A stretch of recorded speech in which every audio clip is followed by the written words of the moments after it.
بسم اللہ الرحمن الرحیم.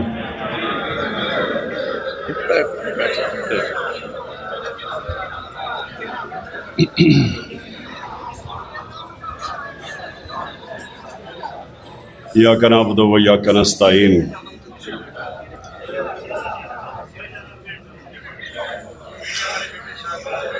میرے معزز علماء، معزز مشائخ، میں پہلے تو آپ سب کا شکریہ ادا کرتا ہوں. آپ یہاں تشریف لائے اور میں نے آپ کی تقریریں بھی سنی. تو میں سب سے پہلے آپ کو ایک اپنی بات شروع کرنے سے پہلے میں یہ واضح کر دوں، تھوڑا اس طرف ہو جاؤ،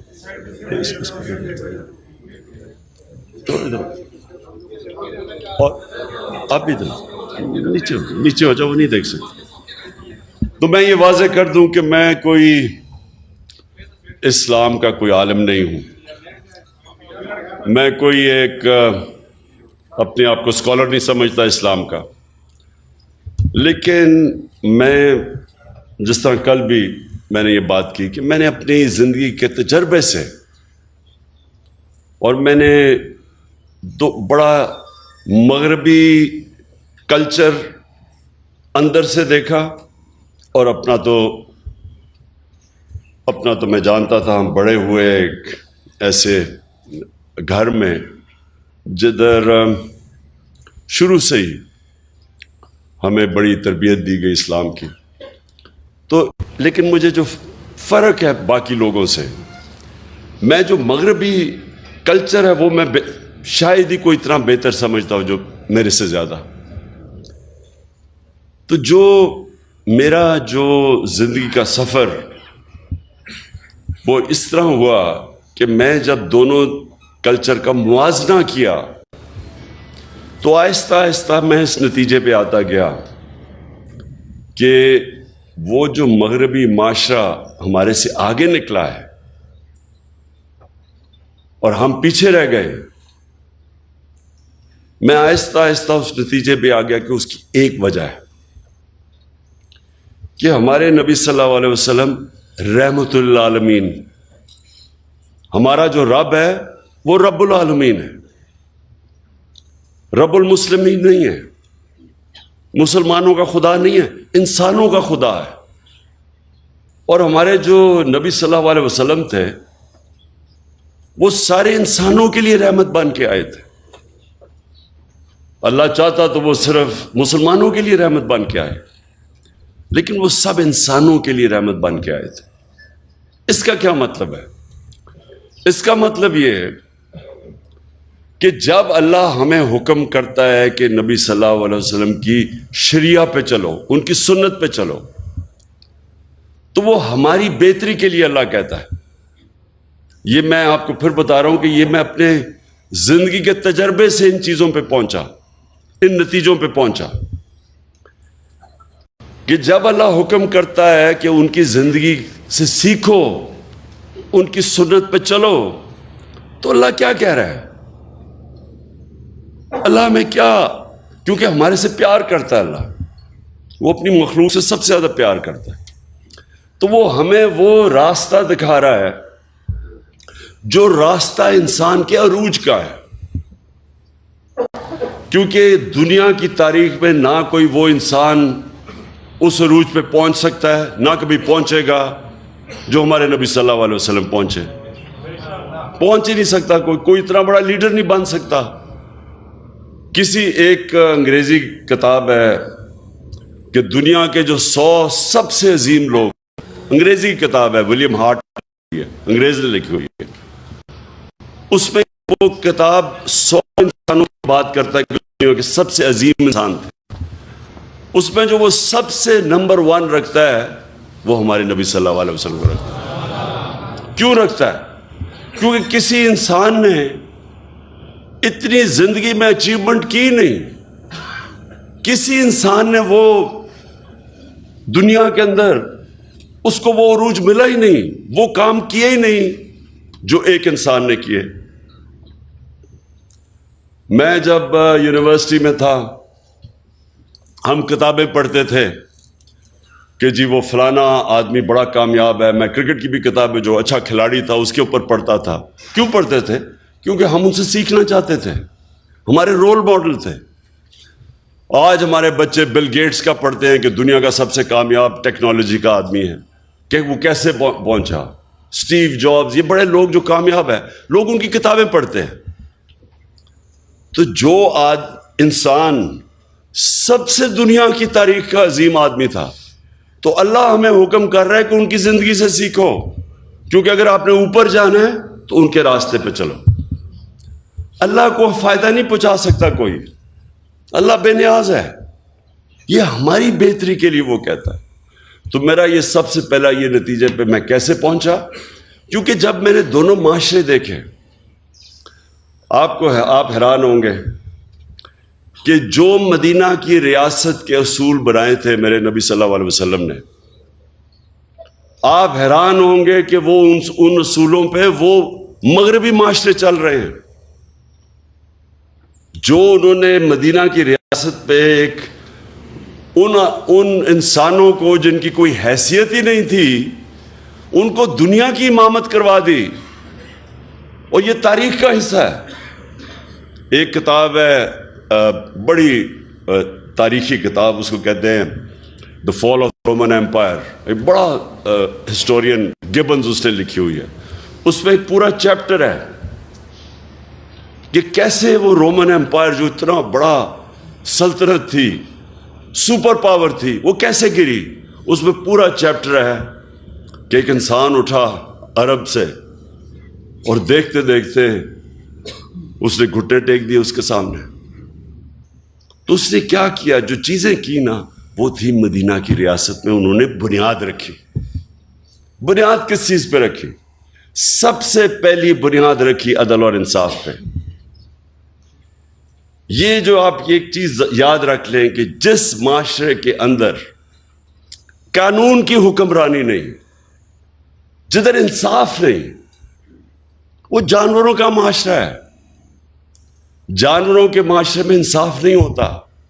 اللہ نے جتنے اپنے پیغمبر بھجوائے دنیا میں 1,40,000، وہ سارے ایک ہی پیغام دینے آئے تھے کہ جانوروں سے مختلف انسان کی معاشرے میں انصاف ہونا چاہیے۔ اور انصاف کا مطلب ہوتا ہے طاقتور اور کمزور کے لیے ایک قانون، قانون سے اوپر کوئی نہیں ہوتا۔ یہ یاد رکھیں، یہ سب سے بڑی بنیاد رکھی جاتی ہے ایک انسانی معاشرے پہ۔ جو نبی صلی اللہ علیہ وسلم، ان کے پاس ایک قریش، اس نے کہا جی قریش کی لڑکی نے چوری کی ہے، اس کو معاف کر دیں، قریش کی لڑکی ہے۔ تو انہوں نے کہا کہ میری اگر بیٹی بھی چوری کرے گی تو اس کو سزا ملے گی، کہ کوئی قانون سے اوپر نہیں ہے۔ اور پھر انہوں نے یہ کہا کہ تمہارے سے پہلے قومیں تباہ ہوئیں، جدھر ایک چھوٹا چور چوری کرتا تھا وہ جیل میں چلا جاتا تھا، لیکن طاقتور کو اس ملک کا انصاف کا نظام نہیں سزا دے سکتا تھا، قوم تباہ ہو جاتی ہے۔ یعنی کہ جس قوم میں انصاف نہیں ہوتا وہ تباہ ہو جاتی ہے۔ جو حضرت علی رضی اللہ تعالیٰ نے کہا کہ کفر کا نظام چل جائے گا، لیکن نا انصافی اور ظلم کا نہیں چل سکتا، ظلم کا نظام۔ آج اگر آپ نے دیکھنا ہے عدل اور انصاف، میں آپ کو ملک بتا دیتا ہوں، سوئٹزرلینڈ چلے جائیں، سب سے خوشحال ملک ہے، وسائل ہیں ہی نہیں۔ پاکستان میں اللہ نے اتنی نعمتیں بخشی ہیں وسائل کی حیثیت سے، لیکن سوئٹزرلینڈ میں تو ہے ہی کچھ نہیں۔ وہاں خوشحالی دیکھیں جا کے۔ اور ایک انڈیکس ہوتا ہے کہ ایک ملک میں، اسے کہتے ہیں رول آف لا انڈیکس، یعنی انصاف کتنا زیادہ ہے کس ملک میں۔ آپ حیران ہوں گے کہ مسلمان ملکوں میں 20% بھی نہیں ہے انصاف، رول آف لا۔ سوئٹزرلینڈ میں تقریباً 100% ہے، کوئی قانون کے اوپر نہیں ہے۔ انصاف اور خوشحالی، ظلم کا نظام اور تباہی۔ یہ میرے نبی نے تب کہہ دیا تھا. دوسری چیز، فلاحی ریاست، مدینہ کی ریاست دنیا کی تاریخ کی پہلی فلاحی ریاست بنائی گئی تھی. ریاست نے اپنے کمزور طبقے کی ذمہ داری لی تھی. ریاست نے پورے بیواؤں، معذوروں کو، یتیموں کو، غریبوں کو پینشنز، مسلمان کے زمانے میں، حضرت عمر کے زمانے میں پینشنز آئی تھی. پہلی دفعہ بوڑھوں کو بھی ذمہ داری لی. انسانی معاشرہ تھا. آج اگر آپ نے یہ دیکھنا ہے فلاحی ریاست کدھر ہے، ڈنمارک، سویڈن، ناروے، برطانیہ، آپ وہاں جا کے دیکھیں کہ کیسے انسانوں کی قدر ہے. میں آپ کو دعویٰ کرتا ہوں کہ وہ اپنے جانوروں کا ہمارے انسانوں سے بہتر دھیان رکھتے ہیں. آپ وہاں ایک پولیس والے کو 3 سال سزا دے دی کہ وہ پولیس کے کتے کے اوپر، وہ اپنے کتے پہ کسی نے دیکھ لیا کہ اس کو مار رہا تھا، پولیس والے کو سزا دے دی. یا پولیس والے انسانوں کے ساتھ کیا کرتے ہیں. ابھی وہ شہباز گل کے ساتھ کیا ہوا ہے، 2 دن پکڑ کے اس کو مارا، ننگا کر کے اس کو تشدد کیا. وہاں انسانوں کو انسانیت کا تو نظام اور ہے. وہ جانوروں کو، ان کی ایک ہے RSPCA، وہ دیکھتی ہے کہ کئی جانوروں پہ تو نہیں ظلم ہو رہا. اور یہ کدھر شروع ہوا تھا؟ حضرت عمر نے کیا کہا تھا کہ اگر کتا بھی میری ریاست کے اندر بھوکا مرے میں ذمہ دار ہوں. بس میں ذرا چاہتا ہوں کہ میری آپ آج بات سن لیں، کیونکہ میں پھر آخر میں آنے لگا ہوں یہ حقیقی آزادی کے اوپر. دیکھیں، جو نبی صلی اللہ علیہ وسلم کی سنت پہ چلے گا معاشرہ، وہ اوپر چلا جائے گا، چاہے وہ مسلمان ہے یا نہیں ہے، کیونکہ وہ رحمت للعالمین ہے. اور جب ہم اپنے آپ کو مسلمان کہتے ہیں اور ان کے اصولوں پہ نہیں چلتے تو پھر ہمارے سامنے تو انہوں نے کہا ہے کہ قومیں تباہ ہو جاتی. آج اب دیکھیں، میں زندگی کے 20-30 سال مغرب میں گزارے ہیں. وہاں تصور بھی نہیں کوئی کر سکتا کہ ایک ملک کا مجرم پکڑا جائے کہ لندن کے اندر بڑے بڑے محلات لیے ہوئے اور ایک رسید نہیں ہے کہ کدھر سے پیسہ آیا. 3 دفعہ پرائم منسٹر، بچے اس کے لندن بیٹھے ہیں، اربوں روپے کے گھروں میں رہتے ہیں. کہتے جی ہم پاکستانی شہری نہیں، اس لیے ہم بتاتے نہیں ہمارے پاس پیسہ کدھر سے آیا. وہ عدالت، سپریم کورٹ اس کو کنوکٹ کرتی ہے. مفرور جھوٹ بول کے ملک سے باہر بھاگتا ہے، اور وہ آج پاکستان کے فیصلے کر رہا ہے. وہاں بیٹھ کے ابھی یہ جو آڈیو لیکس آئی ہیں، یہ جو انکشاف آپ کے سامنے ہوئے ہیں، ان کے اندر پتہ چلے گا کہ وہ سارے ایک مفرور، ایک کرپٹ آدمی، ایک جھوٹا آدمی، ایک اربوں روپے اس ملک کے چوری کر کے بڑے بڑے محلت میں باہر رہنے والا آدمی، وہ ملک کے فیصلے کر رہا ہے. یہ مغرب میں تصور بھی نہیں ہے.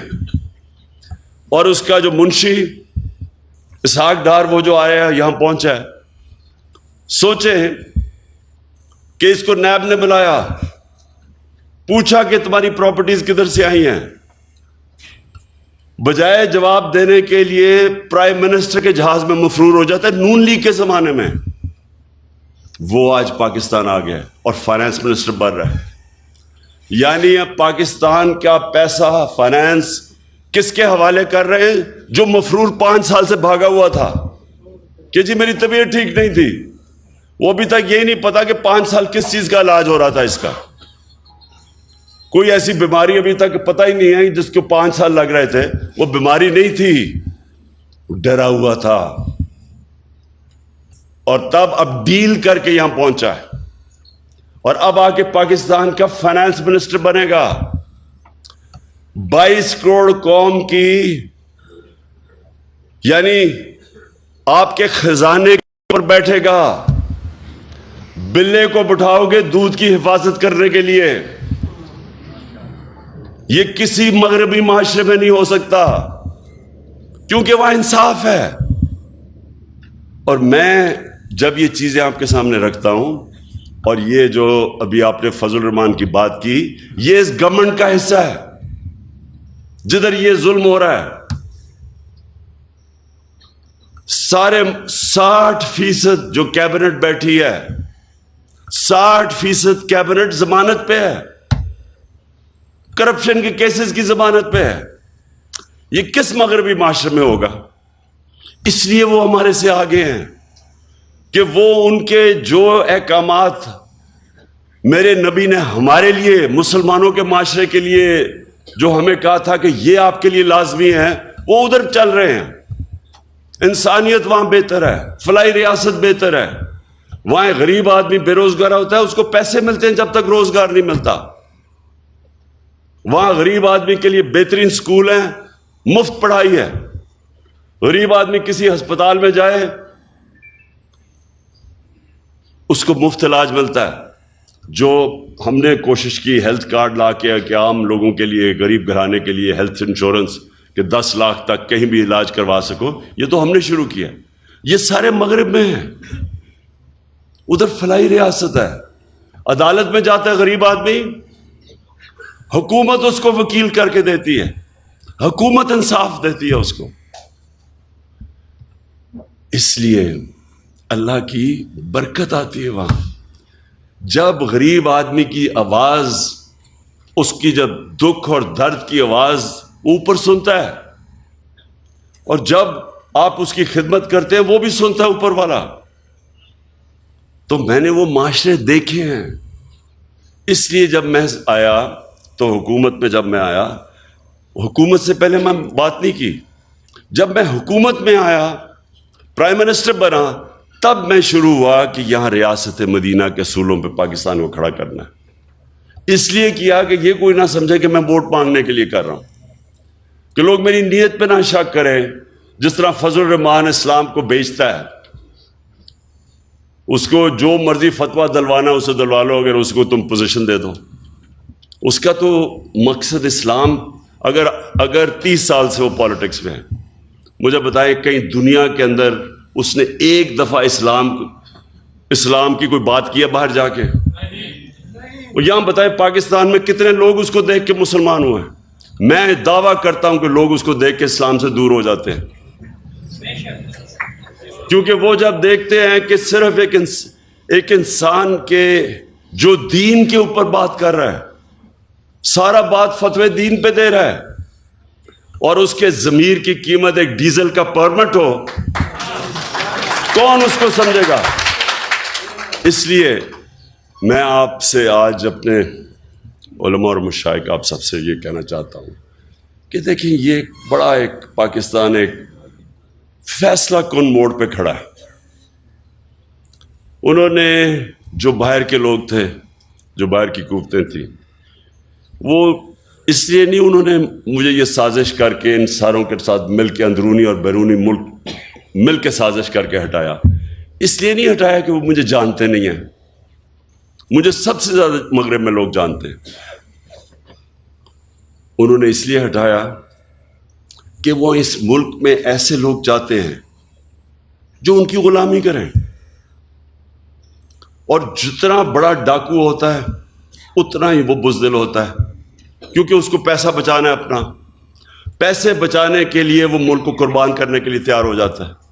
ان سب کے پیسے باہر پڑے ہیں، ان کا اربوں ڈالر باہر پڑا ہے. چاہے یہ زرداری ہو، چاہے نواز شریف ہو، یہ خان 30 سال سے پیسہ چوری کر رہے ہیں ملک. ان کو اسی طرح کے لوگ چاہیے آپ کے اوپر، کیونکہ وہ جو ان کو کہیں گے وہ کریں گے. جب زرداری اور نواز شریف 10 سال 2008 سے لے کے 18 تک جب یہ اقتدار میں تھے، 400 ڈرون اٹیک کیے امریکہ نے پاکستان پہ. یہ دنیا کی تاریخ میں کبھی نہیں ہوا کہ جس ملک کے لیے آپ جنگ لڑ رہے ہیں وہ آپ کے اوپر ہی اٹیک کر رہا ہے. یہ کہیں نہیں ہوا آج تک. اور یہ سارے انسانی حقوق کی خلاف ورزی تھی، یہ سارے انٹرنیشنل لاز کی خلاف ورزی تھی. کوئی قانون آپ کو اجازت نہیں دیتا کہ آپ ہی فیصلہ کریں دہشت گرد کو آپ ہی مار دیں. ہمارا وہ الطاف حسین بیٹھا ہوا لندن میں 30 سال سے، کیا کہیں گے کہ ہم ڈرون میں اٹیک کر کے اس کو مار سکتے ہیں؟ کوئی اجازت دے گا آپ کو؟ کہیں گے عدالت پہ جاؤ. اور ہمارے یہاں لوگوں کو کتنے بے قصور لوگ مارے یہاں. اور یہ دو بیٹھے ہوئے تھے, ایک دفعہ ان کے منہ سے امریکہ کے خلاف بات نہیں نکلی. کس نے اس کے خلاف پروٹیسٹ کیا؟ تحریک انصاف نے. ہم نے جا کے دھرنے دیے ڈرونز کے خلاف, ہم نے جا کے ساری جگہ اٹھایا. ان دونوں حکمرانوں نے کبھی کچھ نہیں کیا کیونکہ ان کے پیسے باہر پڑے ہیں, یہ اپنے پیسے کے غلام ہیں. آزادی جو حقیقی آزادی ہے وہ سب سے پہلے تو وہ آتی ہے کہ ایک حکومت ایسی ہو جو اپنے لوگوں کی بہتری کے لیے فیصلہ کرے, جو اپنے جس نظریے سے پاکستان بنا تھا اس کے لیے فیصلے کرے. اور وہ جب آپ ایک آزاد خود جب حکومت آتی ہے جو آزاد فارن پالیسی, تو وہ اس کو مشکل وقت سے نکلنا پڑتا ہے, کیونکہ آزادی کوئی پلیٹ میں نہیں دیتا کسی کو. آزادی کے لیے جدوجہد کرنی پڑتی ہے. ہمارے نبی صلی اللہ علیہ وسلم مدینے میں پہلے دن آزادی نہیں مل گئی تھی. کفار نے پوری کوشش کی. جنگ احد کے اندر بڑی مشکلوں سے مسلمان بچے. پھر جنگ خندق کے اندر تو سارے سمجھ رہے تھے کہ بچیں گے نہیں, اتنی بڑی فوج آئی اور گھیر لیا تھا ان کو. تو جدوجہد کی, قربانیاں دیں, پھر آزاد ہوئے اور پھر ایک عظیم قوم بنے. غلام تو کبھی اوپر جا ہی نہیں سکتے. اور جب ایک مسلمان دعویٰ کر دیتا ہے کہ لا الہ الا اللہ, پھر وہ کیسے کسی کی غلامی کر سکتا ہے؟ اس کا مطلب کہ آپ نے جو اللہ سے وعدہ کیا ہے, آپ نے حلف لیا ہے, لا الہ الا اللہ, اللہ سے آپ کا حلف ہے کہ اے اللہ تیرے سوا میں کسی کے سامنے نہیں جھکوں گا, پھر آپ کیسے کسی کی غلامی کر سکتے ہیں؟ اور پھر جب آپ یہ دعویٰ کر دیتے ہیں تو پھر اللہ آپ پہ چھوڑ دیتا ہے, اور قومیں وہ اٹھتی ہیں جو پھر اپنے پیر پہ کھڑی ہوتی ہیں, پھر قربانیاں دیتی ہیں, مل کے قوم قربانی دیتی ہے, وہ پھر نکل جاتی ہے. جو ہوا کہ دنیا کی تاریخ کا سب سے بڑا انقلاب آیا تھا مدینہ کے اندر. دنیا میں اتنا بڑا انقلاب نہیں آیا. 10 سال 622 اور 632 میں دنیا کا نقشہ بدل گیا, دنیا بدل گئی. 2 سپر پاور تھی تب بھی. ہمیں بھی جب تک ہم ایک بحیثیت قوم ایک صحیح معنی میں اپنے آپ کو آزاد نہیں کرتے, جو ہمارا کلمہ ہمیں آزادی دیتا ہے, اور جب تک ہم یہ چوروں کی غلامی کریں گے جو باہر سے کنٹرولڈ ہیں, کوئی مستقبل نہیں ہے ملک کا. انہوں نے جو 5 مہینے کے اندر کہا جی ہم مہنگائی کم کرنے آئیں گے. 50 سال میں سب سے زیادہ مہنگائی ہوئی ہے آج پاکستان میں. 50 سال کے بعد ایسی مہنگائی ہے. کبھی ایسا معیشت جو 6% کے اوپر ترقی کر رہی تھی 6 مہینے پہلے, آج وہ بالکل نیچے گر چکی ہے. بے روزگاری بڑھ رہی ہے. یہ آپ کی خدمت کرنے نہیں آئے تھے, یہ اپنے کیسز ختم کرنے آئے تھے. انہوں نے جو چوری کی ہے اس کو بچانے آئے تھے. یہ اسحاق ڈار جیسا فراڈ, یہ اب اسی NRO ڈیل کے تحت یہ پاکستان پہنچا ہے. اور ہماری بڑی بدقسمتی ہے کہ ہمارا نہ انصاف کا نظام اس کو روک سکا, اور نہ ہمارے وہ لوگ جو ملک کے محافظ ہیں بنتے ہیں, نہ انہوں نے اس کا راستہ روکا. اور کون روکے گا؟ انشاءاللہ آپ کا بھائی عمران خان انشاءاللہ اس کا راستہ روکے گا.